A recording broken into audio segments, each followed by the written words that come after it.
All right, guys. So home workouts. Everybody's doing them. We're doing them with all of our members. I wanted to talk about a couple things that have been frustrating me with home workouts. So my biggest frustration with home workouts is the random movements and the random times and just every single part of it not seeming to have much of a purpose.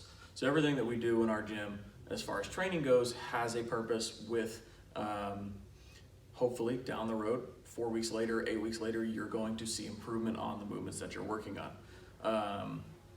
Right now, it seems like most home workouts do one thing really well, and that is getting you tired for 20 minutes and not much else, right?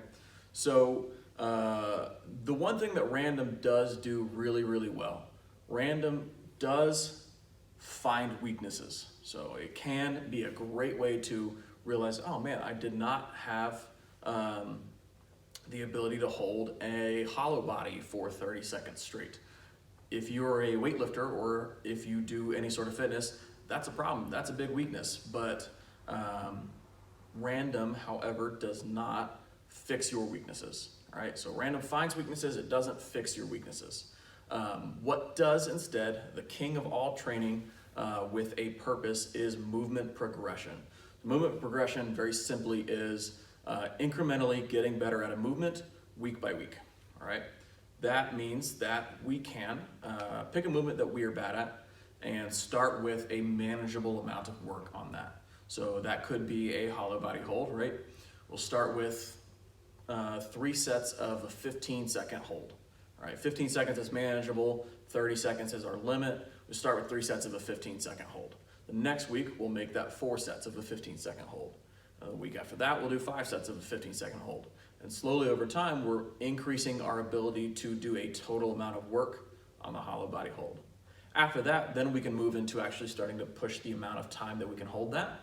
So that would look like 3 sets of a 20-second hold, and then 3 sets of a 25-second hold, and then 3 sets of a 30-second hold. And you can kind of see the progress week to week in the movement that you're doing without having to really guess whether or not it's gonna work, right?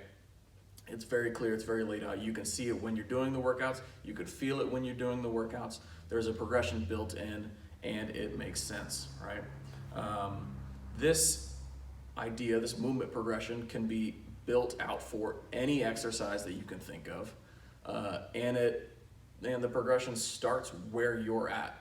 So that's the best part about it, is you can find out what your biggest weaknesses are, and then instead of setting a metric for, I need to be able to hold a hollow body hold for a minute, if you can already hold a hollow body hold for a minute, but maybe that is your biggest weakness, then you still start with a minute hollow body hold, or maybe you add a little bit of weight to the movement, or maybe you practice controlling your breathing in different ways. There's a whole bunch of different ways to create a movement progression around a movement, no matter what level of an athlete you are.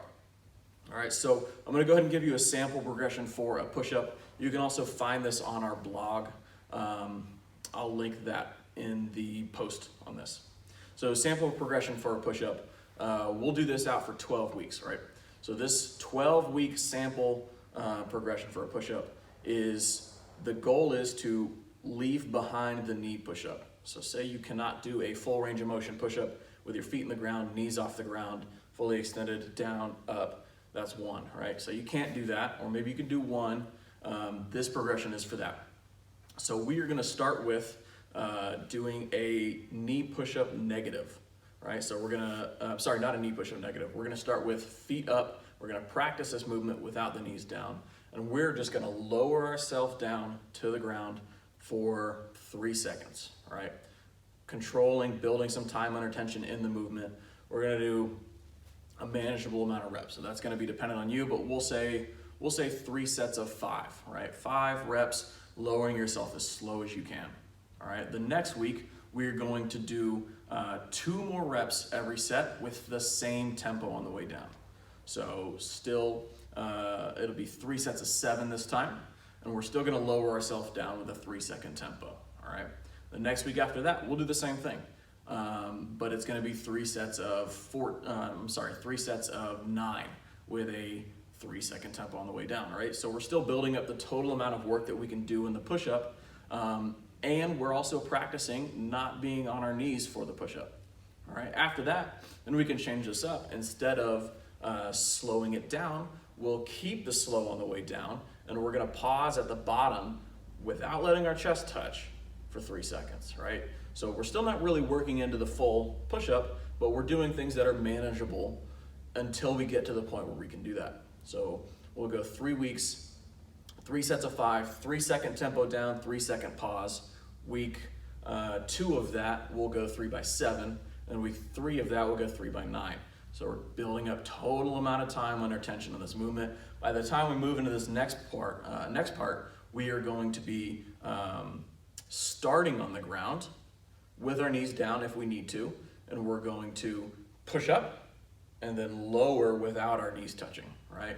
So even if the movement is a little bit wormy, we're still working on it, we're still getting to that point, but we're still also building time under tension and building muscle with the lowering, right?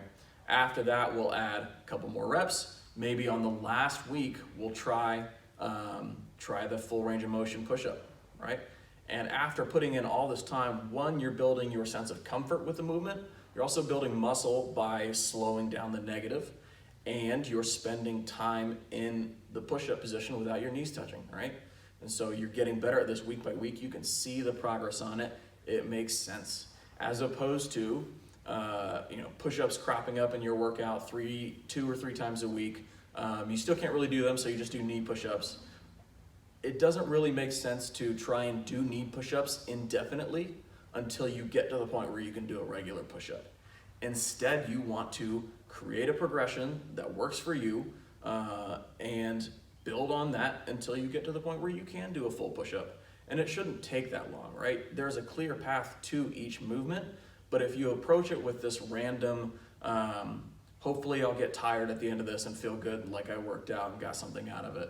It doesn't really make much sense to approach it like that if your goal is to actually get better at the movements that you say you want to get better at.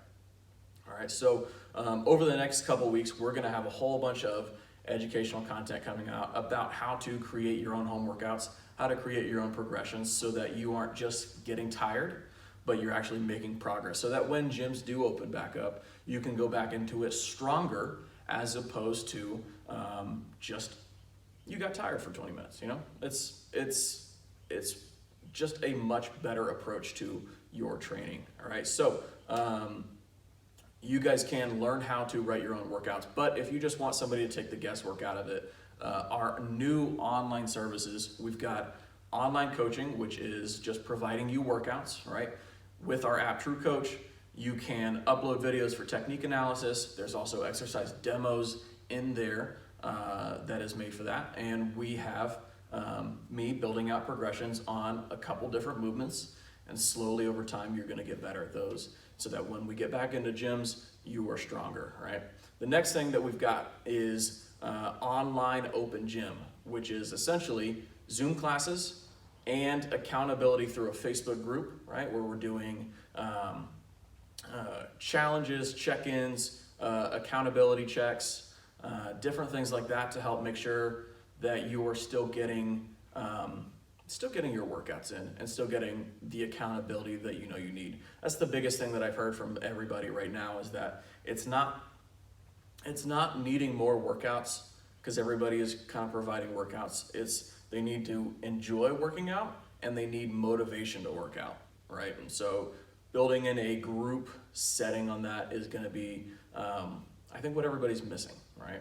And then the last thing is Zoom personal training, right? So we are going to do either FaceTime or Zoom, one-on-one with me, and this is really great for beginners, right? So right now is a really hard time to get started in training, except for you've got all the time in the world and nothing limiting your ability to get better, get more healthy, get fitter, just start to dip your toes in getting fit, right? The only thing that's limiting that is you can't see a coach, right? So we've been doing this with some of our current members to see how it works, how well it works, and honestly, the results are really awesome. So the Zoom personal training, great for beginners if you want to learn how to do movements safely and also have the 3 to 5 day a week custom program written for you. So it's a progression working on the things that you need to work on. And then also the Facebook group and the Zoom classes that we're doing as well. So if that's something that you are looking for, go ahead and either reach out to us or click the link in the bio to sign up or learn more. Thanks, guys.